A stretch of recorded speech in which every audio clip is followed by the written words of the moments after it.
What if the United States had a multi-party system? The United States is special in its political system in that it just has two parties. George Washington did warn against such a two-party system as it would divide the country, and oh boy was he right. Immediately after he left in 1796, two blocs emerged. The Federalists under John Adams, who wanted to give states more rights, and the Democratic Republicans under Thomas Jefferson, who were more in favor of a strong central government. This went along until 1820.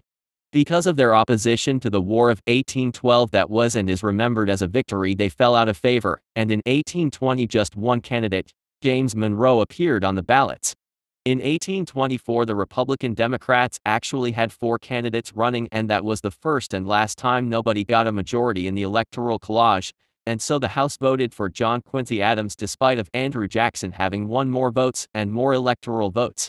1828 saw 2 new parties, the Democratic Party under Andrew Jackson and the anti-Jacksonist National Republicans under John Quincy Adams. In 1836 the National Republicans were replaced by the Whigs, who are basically the same. In 1856 the Whig Free Soil Liberty, Anti-Nebraska, and North American Party would merge into the Republican Party, who would win in 1860. Following the Civil War the Democrats would lose every election until 1912, with the exception being Roe v. Cleveland in 1884 and 1892. But it wasn't under Herbert Hoover and Franklin Delano Roosevelt that the Democrats turned from a Southern party to a party that could truly compete against the Republicans. In the Cold War there was also the so-called switch, in which the Republicans and Democrats basically switched ideologies and voter bases. Ever since 1860 these two parties dominate U.S. politics, with sometimes third parties emerging but ultimately failing, like the Progressive Party of 1912. 1924 and 1948 the Dixiecrats, American Independence Party, Reform, etc. The U.S. never had a multi-party system because the Electoral College, being a winner-takes-all system, favors big parties. Also, whenever a third party runs, it just hurts the party they split from. For example, the Bull Moose Party under Theodore Roosevelt caused a split in the Republican vote, and so Woodrow Wilson won. And the third reason is, despite of the Democrats and Republicans agreeing on nothing, they do agree that third parties are unbased, and so when third parties do run, one of the two parties expands its roster to include that ideology. But what if that didn't happen? What if the United States had a multi-party system? In the 2024 Republican Party presidential primaries, Governor of Florida Ron DeSantis is elected to candidate against Joe Biden in the 2024 presidential election, but ex-President Donald Trump was not content with that. And so on June 27, 2024, he formed the Nationalist Party. It consists mostly of far-right elements of the Republican Party, but also merged with the Constitution Party, American Independence Party, and American Freedom Party. The Nationalists are foremost a Trumpist party, but are also nationalist, right-wing populist, national conservatives, Christian right, anti-LGBT, social conservative, fiscal conservative, and non-interventionists, with factions even consisting of paleoconservatives, white nationalists, segregationists, and third position. The party is a right-wing to far-right party. It seems like the election is decided before a single vote was cast, because Donald Trump just split the Republican vote like Theodore Roosevelt did in 1912, and the Democrats will win by a landslide. But then on September 5 the same year, left-leaning factions of the Democratic Party, but also the Green Party, Vermont Progressive Party, Oregon Progressive Party, and Party of Socialism and Liberation united to form the Progressive Party, the fourth of its kind, and their nominee for the 2024 presidential election is Bernie Sanders. The Progressives are foremost a progressive party, but factions include Social Democrats, Democratic Socialists, Environmentalists, Eco-Socialists, Anti-Imperialists, Revolutionary Socialists, Communists, and Marxists-Leninists. The Progressives are left-wing to far left. In the 2024 election, turnout was more than 10% less than in 2020 because of said chaos. Joe Biden once again run with Kamala Harris, Ron DeSantis run with Mitt Romney, Donald Trump run with Ted Cruz, and Bernie Sanders run with Elizabeth Warren. In the election nobody got a majority, and the Libertarians even won in Utah, Montana, and the Dakotas. Like 200 years ago, the House has to vote from the 3 main candidates, Joe Biden, Ron DeSantis, and Donald Trump, but this caused the Republican vote to be split, and Joe Biden is voted in.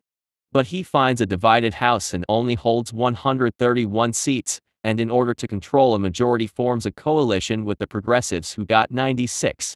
The opposition contains the Libertarians, Republicans, and Nationalists. The Progressives are a center-left party, the Democrats are Libertarian Center Party, the Libertarians are Libertarian Right, the Republicans are center-right, and the Nationalists are authoritarian right. The special thing here is that the third parties don't go away and the two main parties have to live with that. Biden's second term would see Ukraine and Moldova joining NATO after Ukraine won the Russo-Ukrainian War 10 years after it started in 2024 and Moldova taking back Transnistria in 2025, but would also see Iran testing its first nuclear weapon. In 2026, Joe Biden died of old age and Kamala Harris becomes president. She becomes the first female president in the history of the United States. Someone between 2024 and 2028, Bernie Sanders dies as well, and Elizabeth Warren becomes the presidential candidate for the Progressive Party for the 2028 presidential election. In 2028, Ron DeSantis, now running with Tim Scott, once again lost to Kamala Harris, who runs with Pete Buttigieg, but this election saw two changes. First, the Libertarians under Jacob Hornberg and Angela McArdle are twice as big as they control 8 states, and that the Progressives under Elizabeth Warren and Mark Warner surpassed the Nationalists under Donald Trump and Donald Trump Jr. When the House voted again, Elizabeth Warren didn't run so that Kamala Harris can with, but both candidates got 25 states each, but then Georgia switched red, and Ron DeSantis won the election. This sparked major outrage as the lost the regular vote and electoral collage, and the Alliance Party, which aims to overhaul the system, rises quickly. The Republican Party forms a coalition with the Democrats, who actually control more seats, and the rising anger and pressure from the coalition parties brings Ron DeSantis to pass a new legislation in which if no candidate won the required 270 votes needed, a second round between the two candidates with the most votes takes place.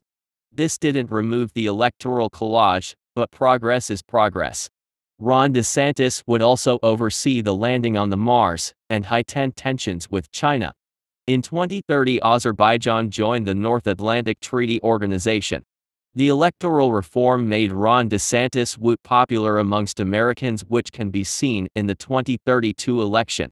Ron DeSantis run by Tim Scott for the Republicans, Joe Kennedy III run with Michelle Wu for the Democrats, Rocky Anderson and Dario Hunter run for the Progressives, Jacob Hornberger and Angela McArdle run for the Libertarians, and Donald Trump Jr. and Marjorie Greene run for the Nationalists. The second round saw Ron DeSantis with 291 to 247 against Joe Kennedy III and forms a coalition with the Libertarians and Nationalists. The Nationalists are now the weakest party now that Donald Trump died in 2031, and the party now has to reinvent itself if it wants to stay afloat. In this second term, Ron DeSantis oversaw Puerto Rico becoming the 51st state. In 1933, Russia launched its special military operation in Georgia that would end in defeat and the end of Abkhazia and South Ossetia. Georgia then joins NATO. But in 1936, he also oversaw the Chinese invasion of Taiwan, which would spiral into World War III. In this timeline, the United States breaks free from its two-party system, and new political groups would represent people left unnoticed. This would also lead to the U.S. having a system similar to other countries, for example having coalitions with 2 or 3 parties. If you liked the episode, leave a like, and don't forget to subscribe. Goodbye.